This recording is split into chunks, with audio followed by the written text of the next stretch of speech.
प्रथमটো खबर राष्ट्रीय बजरंग दলৰ অস্ত্ৰ প্ৰশিক্ষণ সন্দৰ্ভত অখিল গগৈৰ বিস্ফোৰক মন্তব্য গৃহমন্ত্ৰী হিচাপে সম্পূৰ্ণ ব্যৰ্থ মুখ্যমন্ত্ৰীয়ে তাৎক্ষণিকভাৱে পদত্যাগ কৰক আৰু যিখন বিদ্যালয়ত অস্ত্ৰ প্ৰশিক্ষণ দিয়া হৈছিল সেই বিদ্যালয়খন চিৰদিনলৈ বন্ধ কৰি দিবলৈ দাবী অখিল গগৈৰ আৰু অসমত শান্তি শৃংখলাৰ কথা কোৱা মুখ্যমন্ত্ৰীয়ে নৈতিক দায়িত্ব স্বীকাৰ কৰি পদত্যাগ কৰক এই দাবী শিৱসাগৰ সমষ্টিৰ বিধায়ক তথা ৰাইজৰ দলৰ মুৰব্বী অখিল গগৈৰ অসমত এতিয়া মুকলিকৈ চলিছে অস্ত্ৰৰ প্ৰশিক্ষণ মহৰ্ষি বিদ্যা মন্দিৰত বজৰং দলে দিলে অস্ত্ৰ চালনাৰ প্ৰশিক্ষণ বিদ্যালয়ত আইনক উপলুঙা কৰি অস্ত্ৰৰ প্ৰশিক্ষণ দিলে ৰাষ্ট্ৰীয় বজৰং দলে বজৰং দলৰ প্ৰশিক্ষণ সন্দৰ্ভত অখিল গগৈৰ বিস্ফোৰক মন্তব্য অখিল গগৈয়ে এই সন্দৰ্ভত মন্তব্য কৰি কয় যে গৃহমন্ত্ৰী হিচাপে সম্পূৰ্ণ ব্যৰ্থ মুখ্যমন্ত্ৰীয়ে তাৎক্ষণিকভাৱে পদত্যাগ কৰক যিখন বিদ্যালয়ত প্ৰশিক্ষণ দিয়া হৈছিল সেই বিদ্যালয়খন চিৰদিনলৈ বন্ধ কৰি দিবলৈ দাবী অখিল গগৈৰ অসমত শান্তি শৃংখলাৰ কথা কোৱা মুখ্যমন্ত্ৰীয়ে নৈতিক দায়িত্ব স্বীকাৰ কৰি পদত্যাগ কৰক আনহাতে চৰকাৰলৈ অখিল গগৈৰ পোনপটীয়া প্ৰশ্ন বাক স্বাধীনতা কাঢ়ি লোৱা চৰকাৰে কিয় এতিয়া মনে মনে বহি আছে ছ'চিয়েল মিডিয়াত এটা সাধাৰণ কবিতা লিখিলে জেললৈ পঠোৱা চৰকাৰখন এতিয়া নিমাত কিয় এই প্ৰশ্ন উত্থাপন কৰিছে অখিল গগৈয়ে পৰৱৰ্তী খবৰ প্ৰচণ্ড গৰমে দহিছে ৰাজ্যবাসীক আৰু এই গৰমৰ মাজতে ৰাজ্যত প্ৰাণ হেৰুৱালে এজন লোকে প্ৰচণ্ড গৰমে দহিছে ৰাজ্যবাসীক আৰু গৰমৰ মাজতে প্ৰাণ হেৰুৱালে এজন লোকে কাছাৰৰ ধলা ইছলামাবাদত ৬০ বছৰীয়া এগৰাকী বৃদ্ধাৰ মৃত্যু হৈছে গৰমত বৃদ্ধ পেঞ্চনৰ টকা উলিয়াবলৈ বেংকলৈ গৈছিল চৰিফুল বিবি নামৰ বৃদ্ধাগৰাকী আৰু খোজকাঢ়ি কিছুদূৰ যোৱাৰ পাছতেই মাটিত বাগৰি পৰে মহিলাগৰাকী বাগৰি পৰি ঘটনাস্থলীতে মৃত্যু খাবতে চৰিফুল বিবি নামৰ মহিলাগৰাকী আৰু স্থানীয় ৰাইজৰ খবৰৰ ভিত্তিত ঘটনাস্থলীত উপস্থিত হয়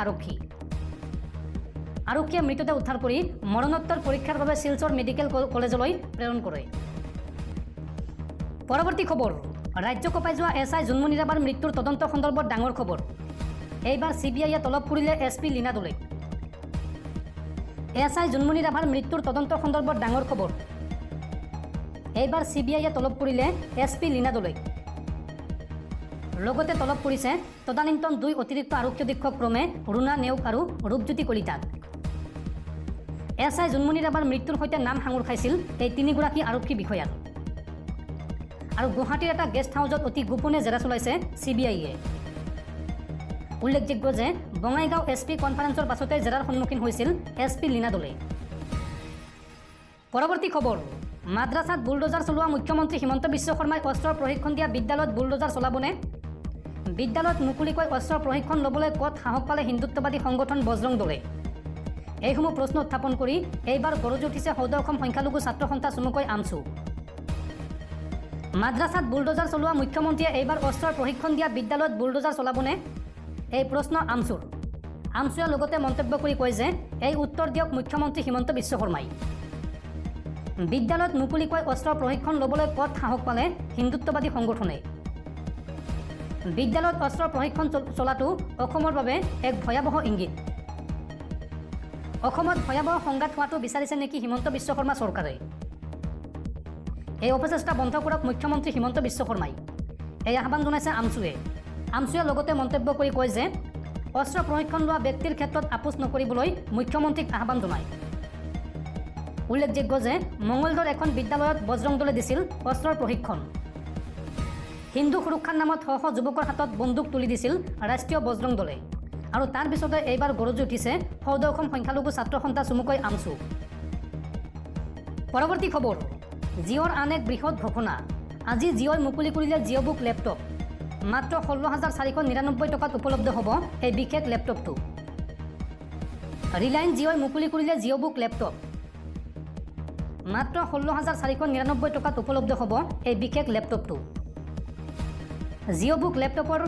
8GB ৰেম আৰু 64GB ফ্লেছ মেমৰি থাকিব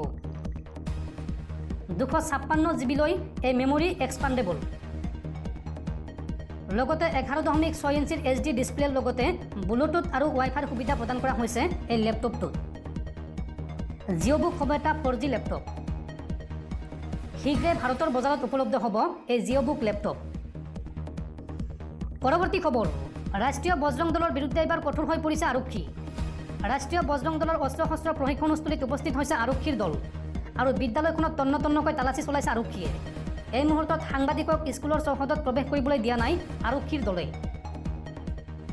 ৰাষ্ট্ৰীয় বজৰং দলৰ অস্ত্ৰ শস্ত্ৰ প্ৰশিক্ষণক লৈ তৎপৰ আৰক্ষী। মঙলদৈৰ মুখৰ্ষী বিদ্যা মন্দিৰত আৰক্ষীৰ দল। মঙলদৈ সদৰ আৰক্ষী উপস্থিত হৈছেগৈ এই বিদ্যালয়খনত। আৰু বিদ্যালয়খনত তন্ন তন্নকৈ তালাচী চলাইছে আৰক্ষীয়ে, কিয়নো এই বিদ্যালয়খনতেই অস্ত্ৰ প্ৰশিক্ষণ দিছে ৰাষ্ট্ৰীয় বজৰং দলে। আৰু এই মুহূৰ্তত সাংবাদিকক স্কুলৰ চৌহদত প্ৰৱেশত বাধা দিছে আৰক্ষীয়ে।